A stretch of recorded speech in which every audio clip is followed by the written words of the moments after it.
20세기에 발간된 우수하고 의미 있는 책 100권 중 그 21번째 책, 잭 계루악의 길 위에서 On the Road를 시작합니다.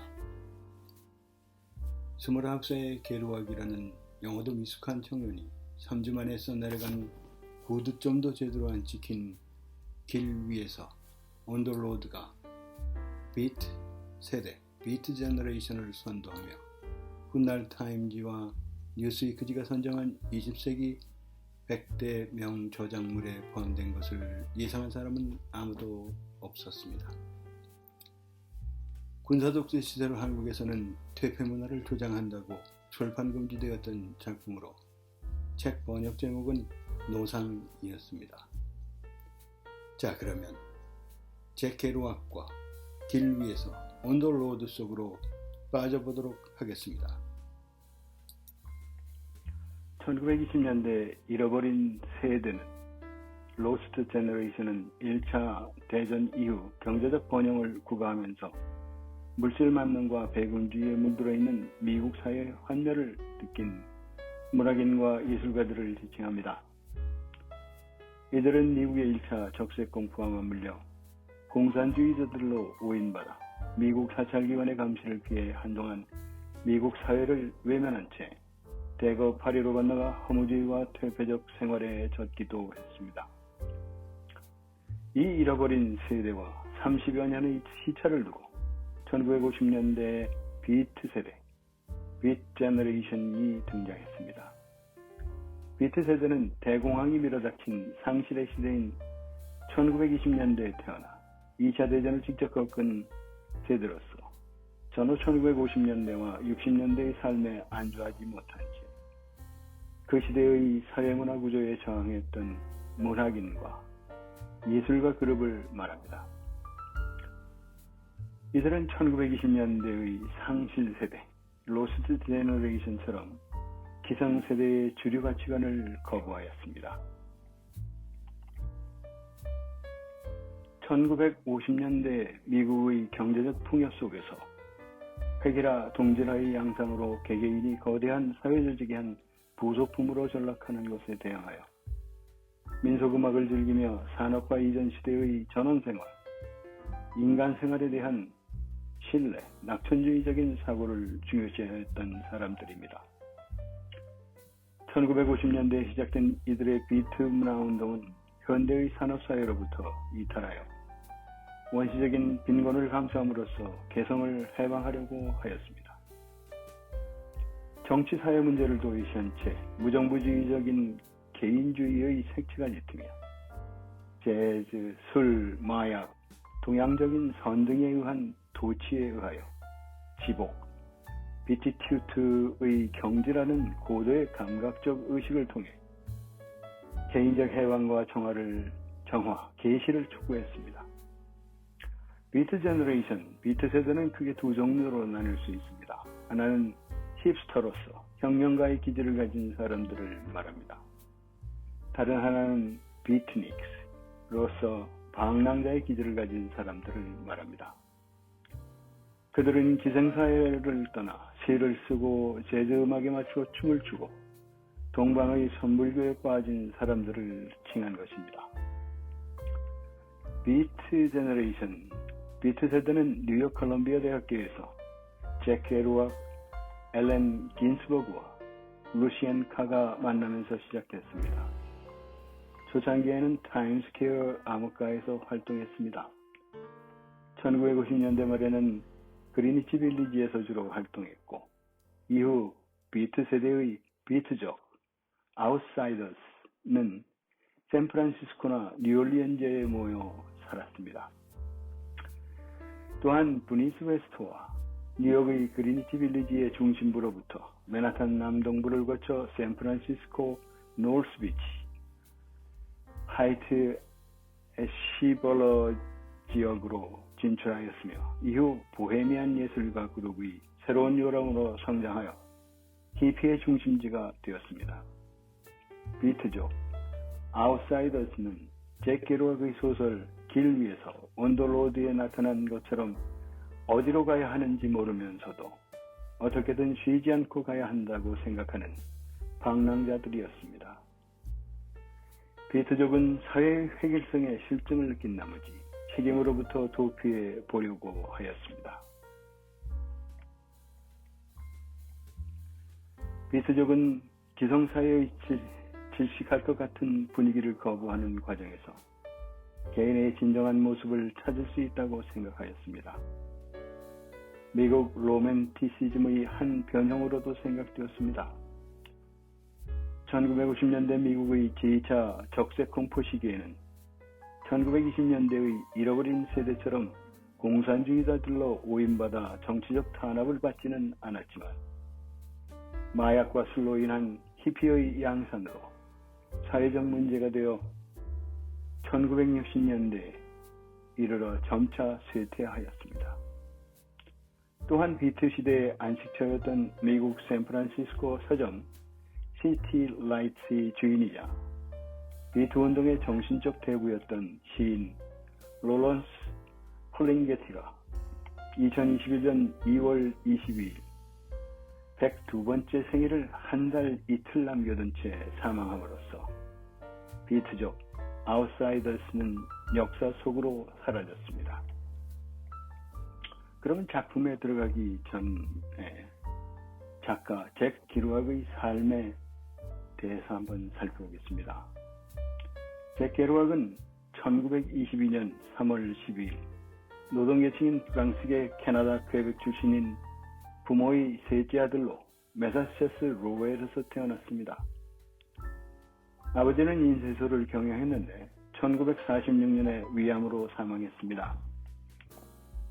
계루악은 프랑스계 캐나다인들이 말하는 방언을 주로 사용했으며 영어는 제2 언어로 배웠습니다.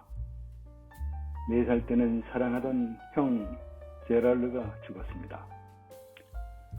잭은 예수회가 경영하는 사립학교에 다녔습니다. 고등학교에서 이름을 날리는 풋볼 운동 선수였으며 1939년 컬럼비아 대학에 풋볼 장학금을 받고 입학했지만 영어 구사력은 완벽하지 않았습니다. 풋볼 경기 중 입은 다리 부상과 코치와의 불화로 선수 생활을 그만두고 학업에 몰두했지만 수업에 흥미를 못 붙여 해군에 입대했습니다. 하지만 정신분열증 진단을 받아 2차 대전 중 제대하여 2개월 만에 다시 학교로 복귀하는 등 젊은 시절을 파란과 방랑으로 보냈습니다. 1944년경 아직도 콜롬비아 대학에 재학해 있을 때 계루악은 뉴욕에 근거를 둔 윌리엄 볼로우즈나 엘렌 킨스버그, 루센 카 같은 작가들과 어울리기 시작했습니다. 그들은 보헤미안 같은 생활을 하며 새로운 철학적 의미를 발견하려고 했습니다. 그들은 대중 앞에 나서서 비트 세대의 기원과 그 의미를 설명하고 토론한 다음 주로 긴스버그가 시로 지은 시를 낭독했습니다.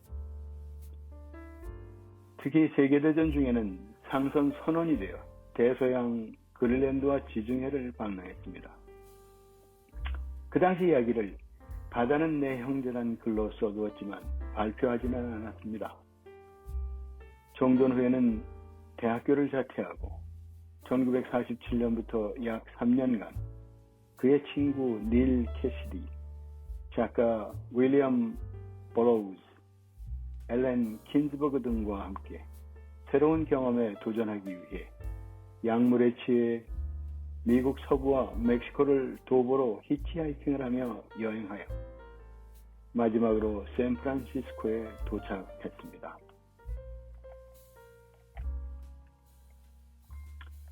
이런 방랑의 생활을 통해 질서와 의미를 상실한 사회의 획일점 부품에 지나지 않는 인간 생활에 반발하였습니다. 1950년에는 현재의 감각적 도취에서 자화의 충족과 포착하려는 전후 미국 젊은 세대를 주제로 하여 고울과 도시를 발표해 호평을 받았습니다. 하지만 아쉽게도 상업적 성공은 거두지 못했습니다. 그 7년간의 방랑생활을 결산하며 1957년에 출간한 길 위에서 언더로드는 게르왁 자신의 자전적 소설이며 도치의 세계를 찾아 전국을 표류하는 비트 세대의 바이블로서 큰 반향을 불러일으켰습니다. 잭 게르왁이 1957년 길 위에서 언더로드를 발표했을 때 잭 게르왁은 셀 패러다이스로 캐시드는 딘 모리아티란 이름으로 등장했습니다. 여행에서 돌아온 후 거의 1년간 게르왁은 그동안의 경험을 어떤 형태로 발표할 것인지 고심에 쌓였습니다. 몇 번의 시행착오 끝에 그는 120페티가 되는 텔레타이프 용지 한 롤을 타이프라이터에 끼워놓은 후 구두점도 제대로 안 찍고 고치거나 추구하는 법 없이 뉴욕에 있던 아파트 식탁에 앉아 3주간 계속해서 이 작품을 완성시켰습니다. 6년이나 출판해줄 회사가 없어서 원고를 묵혀두었다가 마침내 바이킹 프레스 출판사가 인쇄를 맡아서 책으로 나왔습니다. 일반 소설의 형식을 넘어 원칙도 없고 조잡하며 문장 사이의 연결이 자주 끊어졌습니다. 잭 게르왁은 이런 스타일을 자발적인 산문, 스폰타니우스 포로세라고 했고 이런 식으로 글을 쓰는 과정을 스케치라고 불렀습니다. 앞뒤를 가리지 않고 제멋대로 기술하는 잭 게르왁은 알코올, 재즈, 섹스, 약물, 절대 없는 운전, 신비주의를 바탕으로 한 비트 세대의 라이프 스타일을 강조했습니다. 이렇게 새로운 방식으로 즉석에서 자연적으로 생각나는 대로 글을 써서 자신의 속마음을 드러내는 형식을 취했습니다.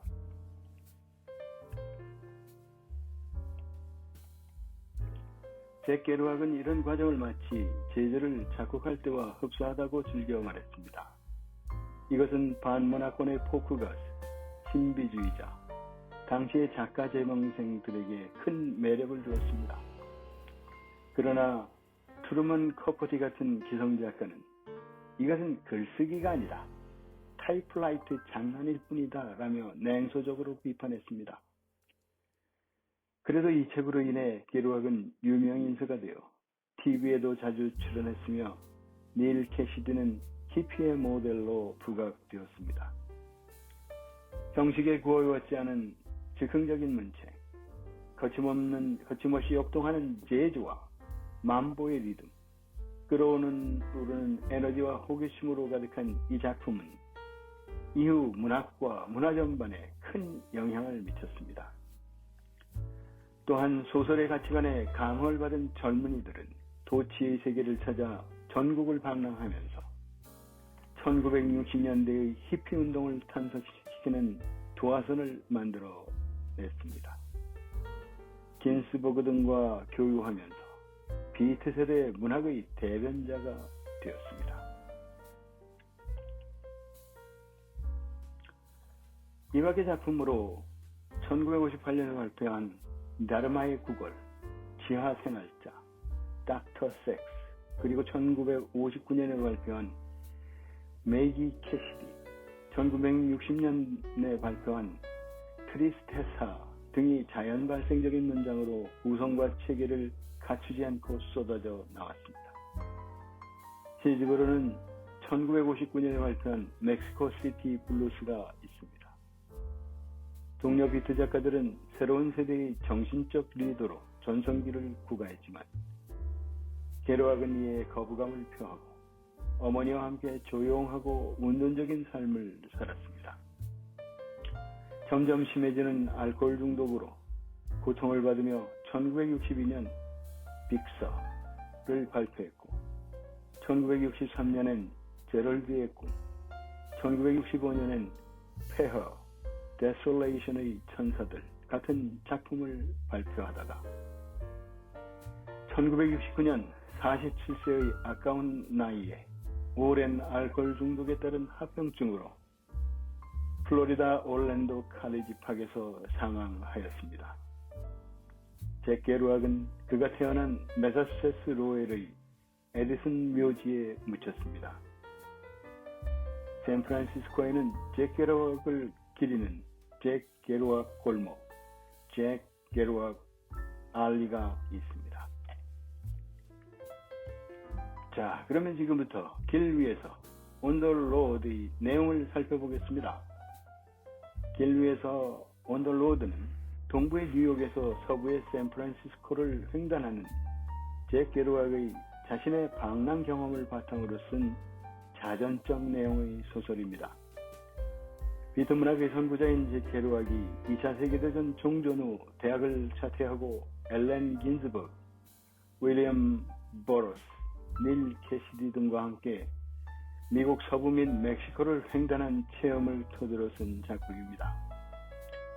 1951년 4월 9일부터 27일까지 잭 게루악은 집안에 틀어박혀 끊임없이 120피트가 되는 텔레타이프 용지 한 롤을 언더우드 타자기에 끼워놓은 후 커피와 각성제에 취한 채 주스를 풀어놓은 듯 언더우드 타자기를 두들기며 120피트의 글을 한 번도 쉬지 않고 수정없이 자신의 여행기를 스폰타니어스 타이핑 기법으로 초판본을 완성했습니다.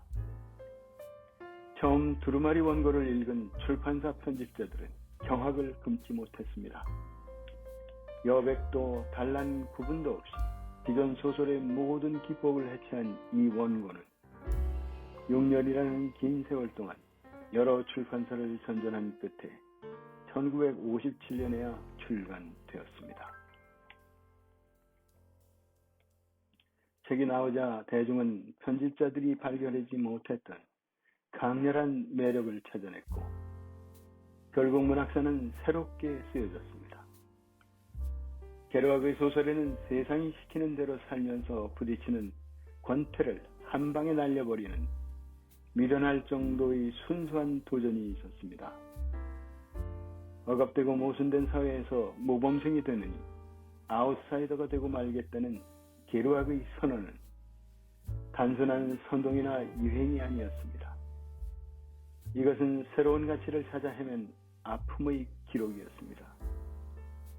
이 책의 주교성은 1920년대 잃어버린 세대 로스트 제너레이션의 성서라고 칭하는 해밍웨이의 해는 또다시 뜬다에 비견되는 비트 세대의 작품입니다.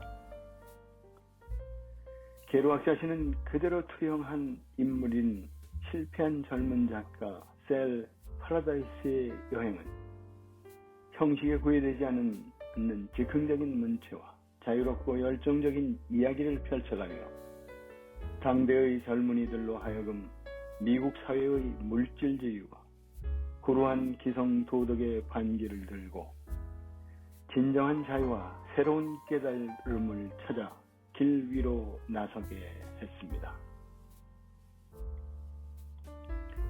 실패한 젊은 작가 셀 파라다이스는 우연히 알게 된 청년 딘 모리아티의 광적인 호기심과 열정의 자극을 받아 그와 함께 히치하이크로 뉴욕에서 LA까지 다시 멕시코까지 약 1만 3천 킬로미터를 누비고 다녔습니다. 그 여정에서 두 주인공은 획일화된 일상을 벗어난 자유를 만끽하고 짧지만 강렬한 사랑과 술 그리고 음악에 빠집니다. 그 여정에서 만나고 헤어지는 사람들의 다양한 삶과 각양각색의 풍경이 어디서나 끊이지 않는 재즈 리듬의 생의 의미를 찾아 헤매이는 길 위에 펼쳐집니다. 1950년대는 군수산업이 가져다준 풍요로 인해 전후 미국 사회에는 물질주의가 팽배했고 뒤이어 찾아온 냉전의 제2차 적석공포의 속박과 감시 속에서 체제 수능적이고 보수적인 문화가 주류를 이루게 되었습니다. 이 작품은 이러한 억압적이고 모순된 사회의 모범생이 되기를 거부하고 자유로운 불황자가 되어 진정한 깨달음을 얻고자 했던 저항적인 청년 문화를 그려냄으로써 당시 젊은이들을 열광하게 했습니다. 주류 세계에서 가려진 변방의 쓸쓸함, 아직 산업화에 물들지 않은 서부의 고즈넉함을 만나는 것도 이 소설의 매력입니다.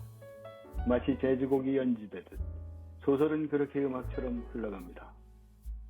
기류에서가 베스트셀러가 되면서 게르왁은 전후 미국의 경직된 가치관에 도전해 부속품이 되기를 거부한 젊은 작가 그룹 비트 세대의 상징적인 인물이 됩니다.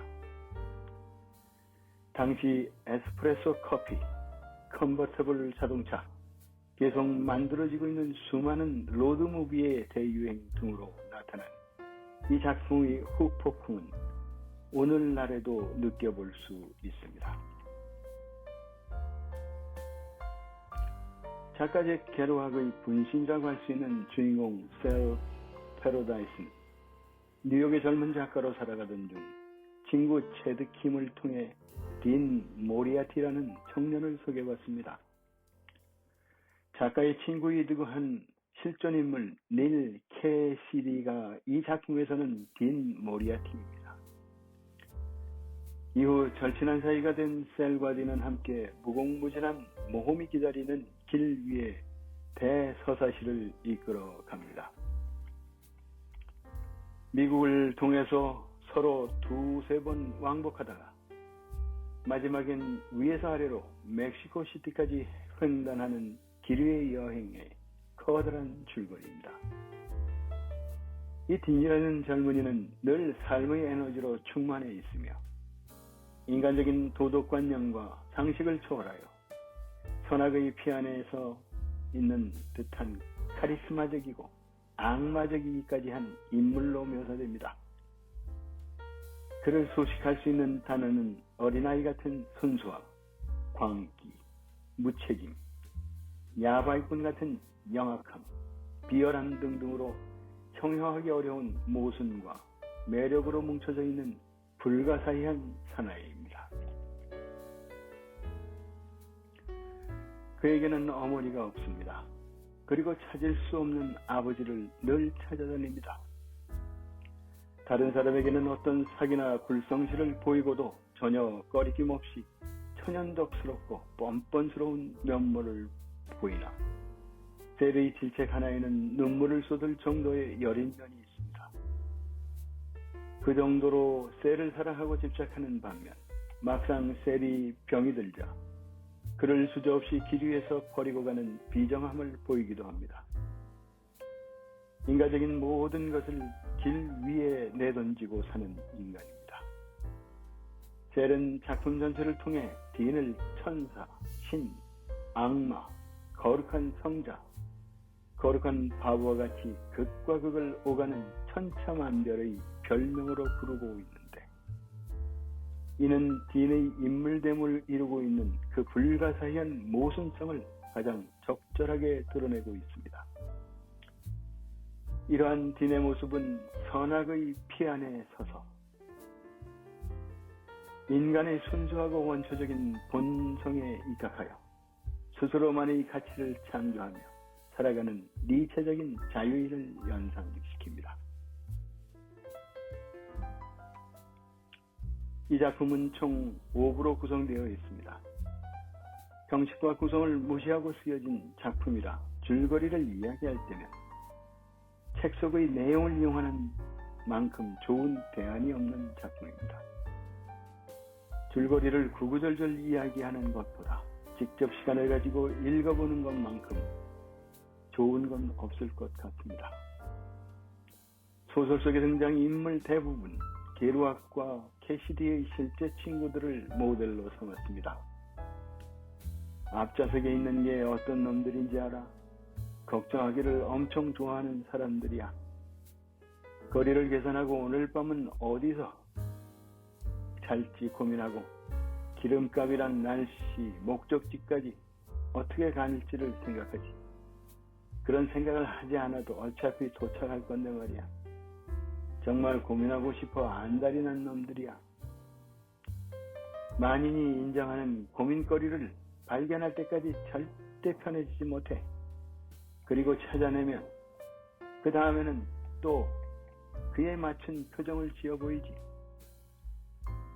불안하다는 얼굴 말이야. 그런데 또 그게 계속 붙어 다니니까 알고 있으면서 또 그것 때문에 고민하게 되는 거야. 라는 3부 내용이 이야기를 해줍니다. 잘 모르겠지만 저 주유소에서는 기름을 넣지 않는 게 좋겠어요. 최근에 전국 페트로피우스 휘발유 뉴스를 읽었는데 이런 종류의 기름에는 옥탄 점액이 아주 많이 들어있대요. 언젠가 누가 말해줬는데 반쯤 공인된 고주파 거시기까지 들어있대요. 잘은 모르겠지만 어쨌든 나는 지금 그럴 기분이 아니라서 어때 무슨 뜻인지 알겠지. 이 역시 3부에 있는 내용입니다.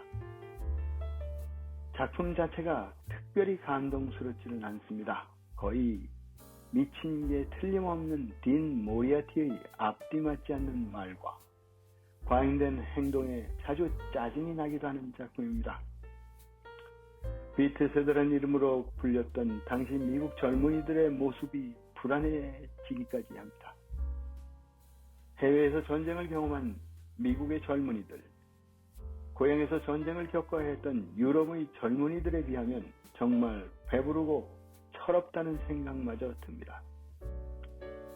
소설 속 주인공 셀 파라다이스가 여행을 떠나게 된 계기는 참전의 경험과 관계가 있었던 게 분명합니다. 실제 작가도 해군에 입대하여 2달 만에 정신병으로 돌아오긴 했지만 2차 대전을 경험하였었으니 말입니다. 소설 여기저기에 흥미로운 장면들이 많이 있어 딱히 무엇을 골라 이야기해야 할지 힘이 듭니다. 별건 아니지만 마음에 와닿는 다음과 같은 문장도 들어 있습니다. 일부에 그녀는 내가 뭘 하든 다 좋아했다. 테리라는 145cm의 키 작은 멕시코 여인의 모습이 생생하게 느껴집니다. 그녀는 골반이 너무 작아 제왕절개 수술로 아이를 낳을 수밖에 없었습니다. 그녀와 보내는 시간 동안 셀은 드물게 행복해합니다. 나는 어두운 하늘을 올려다보면서 내가 사랑하는 이 작은 사람들에게 뭔가를 해줄 수 있는 기회를 달라고 기도했다. 하지만 저 위에 그 누구도 내게 관심을 기울이는 사람은 없었다. 그걸 일찌감치 깨달았어야 하는데. 일부에 나오는 내용입니다. 메이저는 붉은 얼굴에 성마르고 모든 것을 중화하는 땅딸막한 사내였지만 좋은 일이 있었던 날 밤에는 세상에서 가장 따뜻하고 매력적인 미소를 지을 수 있는 사람이었다. 역시 일부에 나오는 얘기입니다. 셀이 던지는 질문들, 셀이 요약한 그녀의 대답, 그리고 이미 놓쳐버렸다는 그녀는 자기 인생의 결정적인 순간 하나를 놓쳐버린 것입니다. 2부에서 셀은 딘과 메릴과 함께 샌프란시스코에 도착하나 딘과 메릴은 각자의 용물을 찾아 떠나고 셀 혼자 남아 샌프란시스코의 거리를 외로이 배워야 합니다. 이때 그는 길거리에서 생선 튀김을 파는 여자에게서 갑자기 200년 전에 영국에 살았던 전생의 어머니를 보는 듯한 신비한 체험을 합니다.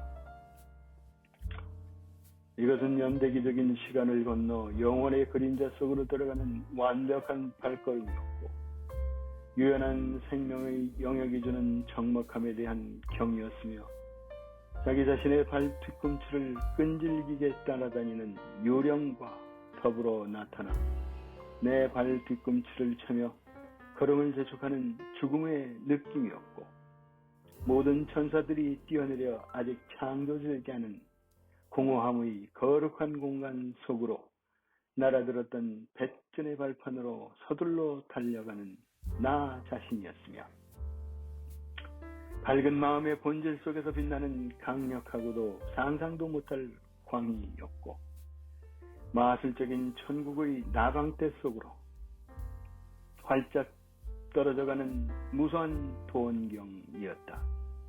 2부 10장에 나오는 내용입니다. 이 대목에서는 게르왁이 말년으로 갈수록 심취했던 불교 사상의 전조를 엿볼 수 있습니다. 게르왁은 주인공의 길 위에서의 삶을 미몽에서 서서히 깨어나는 어떤 불교적인 해탈을 위한 순례의 여정으로 보고 있는 것입니다. 또한 DNA 이 버릇처럼 되뇌이는 시간이 문제야, 우리는 순간을 즐길 줄 알잖아 같은 대사들은 과거와 미래에 집착하지 않고 현재의 삶의 즉흥적인 순간순간을 즐길 줄 아는 비트족들의 삶의 자세를 나타냅니다. 2부 11장에는 셀, 슬림은 순간을 즐길 줄 아는 놈이야. 시간을 아는 놈이라고. 유한한 시간의 덧없음 안에 갇혀있는 모든 부질없는 세속적 가치들과 인간적 한계를 잇는 그대로의 순수한 삶의 에너지 속에서 영혼을 갈구하는 사람이 바로 딘 자신과 같은 보헤미안들과 슬림 가이아르 같은 위대한 재즈 뮤지션들이라는 얘기입니다. 또 한 가지 빼놓을 수 없는 이 소설의 핵심 정신은 바로 히피 정신입니다. 이 작품 안에는 재즈광, 히피스터라는 단어가 히피나 비트족, 비트닉에 앞서 사용되고 있습니다. 아직 히피라는 단어가 사용되기 이전 시대이지만 발가벗은 모습으로 자연과 마주대하며 알코올과 마약, 재즈와 방랑으로 점철된 인생을 살아가는 비트족들은 60년대 본격적인 히피 문화가 펼쳐지기 이전의 히피의 전신자, 히피의 아버지격이라고 할 수 있는 인물들입니다. 특히 이 작품에서 그토록 생생하고 운치 있게 묘사하는 히치하이킹의 모습은 세상의 각박함으로부터 말미암아 히치하이킹이 점차 자취를 감추어가는 현대의 하나의 전설로 자리매김할 만합니다. 이바셀, 그리고 메릴루, 너희들도 내가 하는 대로 해보지. 그래? 모든 옷이란 옷은 다 벗어던져보란 말이야. 옷이라는 게 도대체 뭔데? 내가 하고 싶은 말이 이거야. 나랑 같이 발궈벗고 그 예쁜 배를 햇볕에 쬐어주란 말이야. 자, 어서. 2부 8장에 나오는 말입니다. 정치적 입장면에서 보자면 특별한 정치색을 표명하고 있지는 않지만 자본주의 시민세의 골격을 이루는 모든 윤리적, 사상적, 사회적, 경제적 틀을 부정하고 있다는 점에서 자본주의 정신과는 대척점에 놓여 있다고 보아야 할 것입니다. 그러나 60년대 흑인 인권운동이나 여성해방운동이 시작되기 이전으로 아직 정치적 올바름에 대한 개념이 없는 시대인지라 오늘날에는 공식적으로 통용되지 않는 검둥이, 니그로, 호모 같은 명칭들이 번번이 눈에 띄기도 합니다. 여성관이나 동성애자에 대한 인식 수준도 오늘날에 비하면 아직 낮은 편으로 이 소설의 주인공들이 열광하는 여성들은 대다수가 금발의 백치미녀이고 동성애자에 대한 시각도 부정적인 편입니다. 그러나 딘의 첫 번째 아내이자 딘이 유일하게 사랑하는 여인인 메릴루는 역시 금발의 백치미녀 타입이기는 하지만 이 소설에 등장하는 여성들 중 거의 드물게 딘과 같은 부류의 비트족 여성입니다. 그녀도 선악의 피 안에 서 있는 범인의 상식이나 도덕관념을 초월한 길 위의 인물인 것입니다. 판무파탈 타입인 그녀는 자신의 성숙함과 순진함으로 남편에게 고통받으며 살아가는 딘의 두 번째, 세 번째 아내들인 카미와 이네즈와는 달리 딘과 같은 사나이와의 삶을 공유할 수 있는 방법을 체득하고 있는 유일한 여성입니다. 인종관을 살펴보자면 소설의 주인공들은 모두 재주광들이므로 재즈의 뮤지션들의 주축을 이루는 흑인 문화에 열광하고 멕시코 문화를 동경합니다. 특히 주인공 셀은 멕시칸 소녀와의 사랑을 경험하고 흑인과의 영적인 교감을 느끼며 백인 정신과 백인 문화의 한계에 대한 회의까지 느낍니다.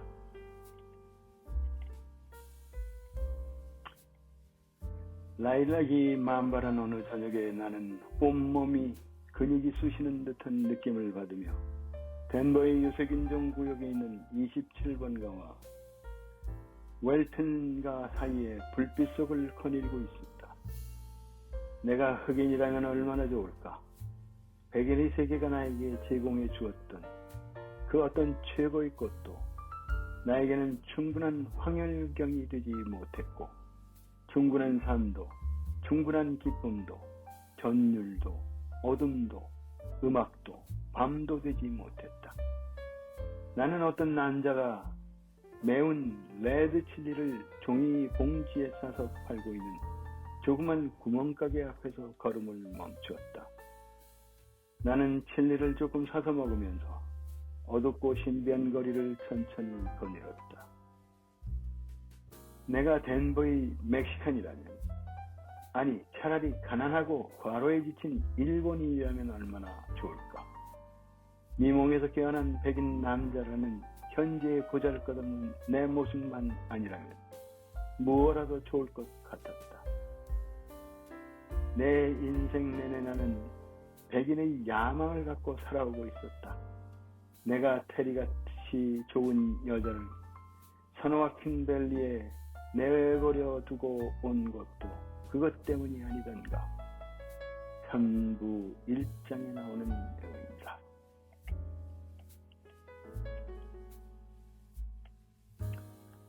소설의 4부를 차지하는 주인공들이 마지막 여행지 멕시코는 주인공들에 의해 순수의 근원이자 결정체의 나라, 가장 히피적이고 자연주의적인 나라로 칭송받습니다.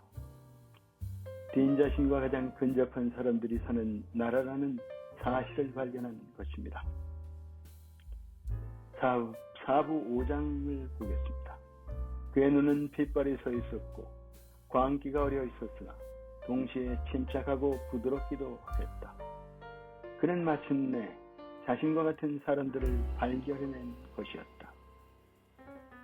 게르왁은 멕시칸이나 아메리칸 인디안들을 단순하고 순수한 원초적 인간의 표본으로 보고 이들의 세계를 문명에 찌든 인류가 지향해야 할 최초의 이상향으로 참여하고 있습니다. 이 소설의 문체는 독자들도 익히 느끼다시피 만연체이며 과장의 미학의 지배를 받고 있습니다. 때로는 전원시 같은 느낌을 주기도 하고 때로는 즉흥적인 재주 연주의 리듬을 타고 있는 것 같기도 하며 자동 기술 법 혹은 의식의 흐름에 의지하고 있는 대목들도 많이 눈에 띕니다. 또한 딘이 내뱉는 대사들은 논리적으로나 상식적으로는 이해하기 어려운 직관적이고 과학적인 장광설이 많아서 독자들에게 당혹감을 선사할 수도 있을 겁니다. 이것은 이 작품 전체를 흐르고 있는 어린아이같이 순수하고 유치한 감정 과잉의 정서를 반영합니다. 게르왁은 그의 이러한 독특한 시적인 감성으로 미국의 광활한 길 전체를 훑고 다니는 겁니다. 원문에는 Dick, beat, lost, entomologist, sad, empty, gone, crazy, idiotic, beautiful, wild, lonely, below 같은 단어들이 반복적으로 사용되고 있는데 무엇보다도 비트라는 단어의 뜻이 무엇인지 애매했습니다. 이 소설 안의 비트는 한국말의 지쳐빠진, 축복받은, 낙관적인 것 같은 사전적 의미로는 그 뜻이 선명하지 못했기 때문입니다. 그러다가 결국 비트 세대에서도 비트라는 단어를 그대로 쓰고 있듯이 이 소설에 등장하는 비트도 그대로 비트로 옮기는 것이 이 작품의 문학사적 의미를 살리는 최상의 선택일 것 같습니다.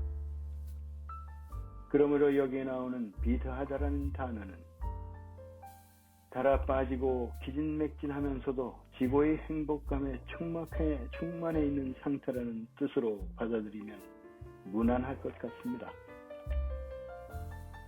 이 작품을 현대적인 관점에서 해석해 보겠습니다.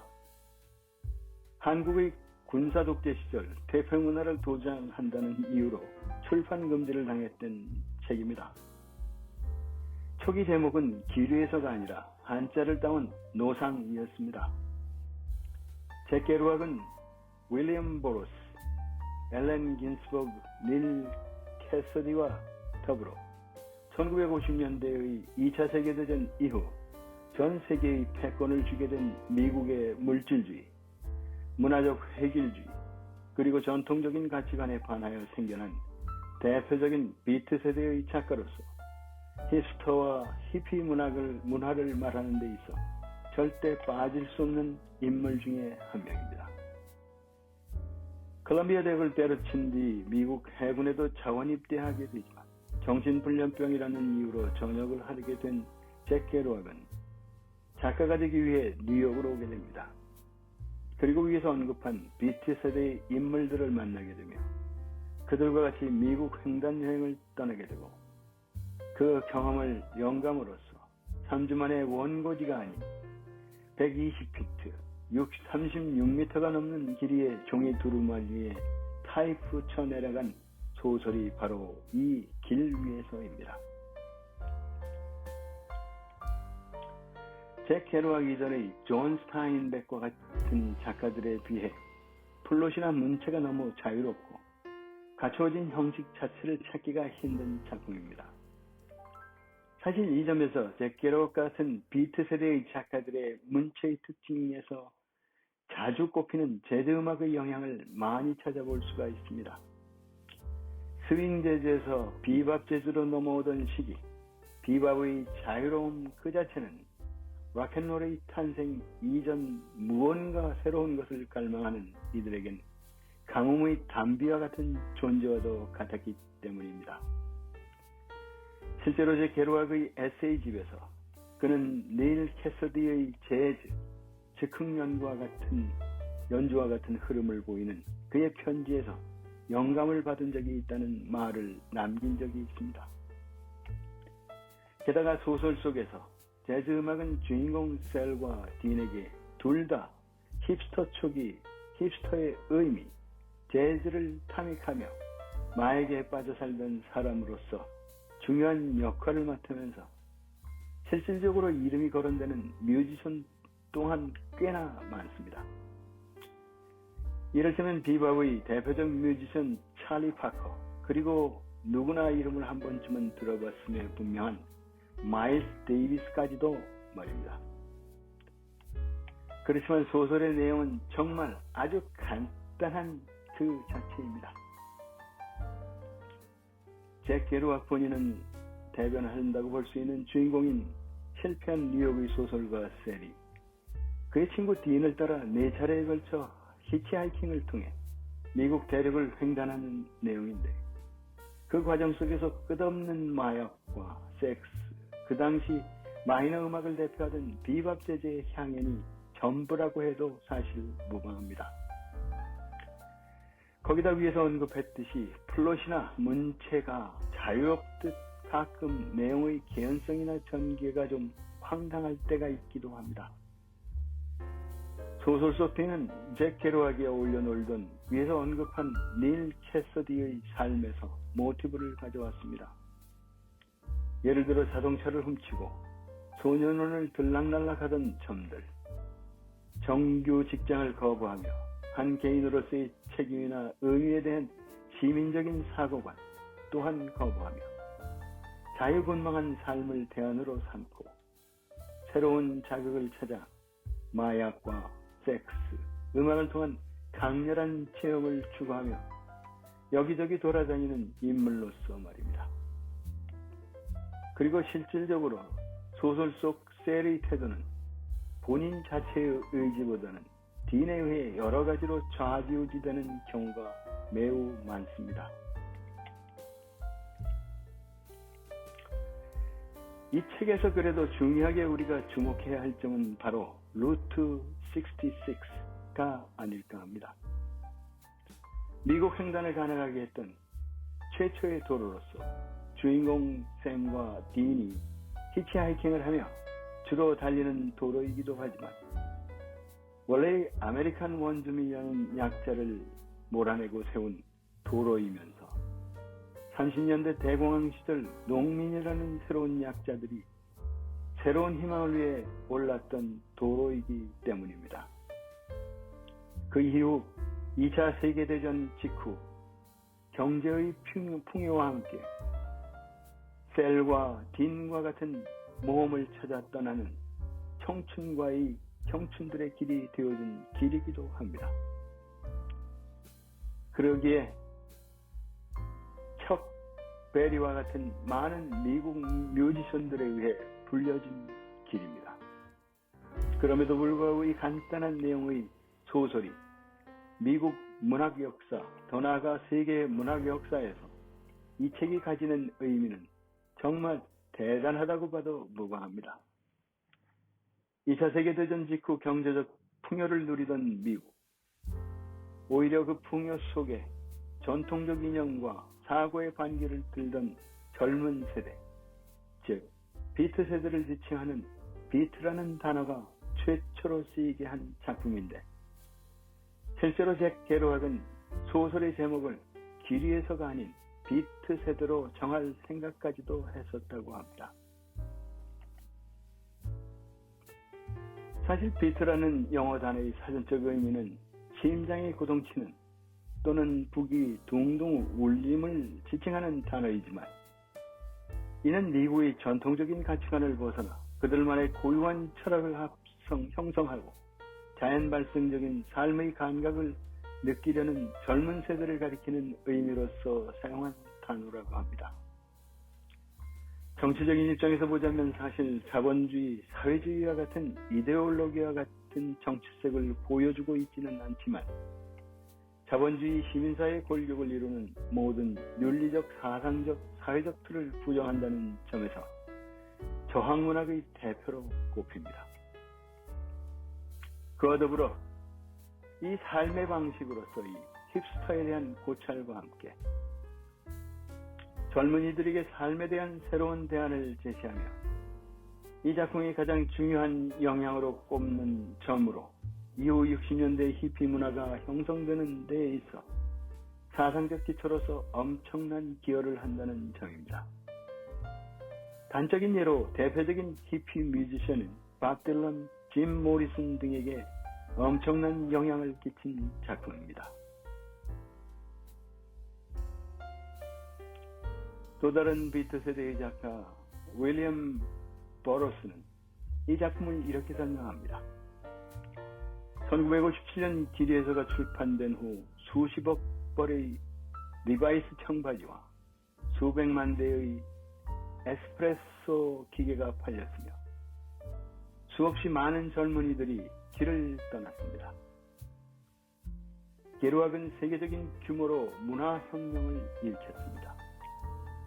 이후 세월이 흘러 잭 게르왁은 알코올 중독 합병증으로 사망하게 되는데, 힙스터 그리고 그 이후 생겨나는 히피의 삶의 방식에 지대한 영향을 미친 이 소설의 큰 성공이 오히려 본인에겐 큰 부담으로 작용하고 말았습니다.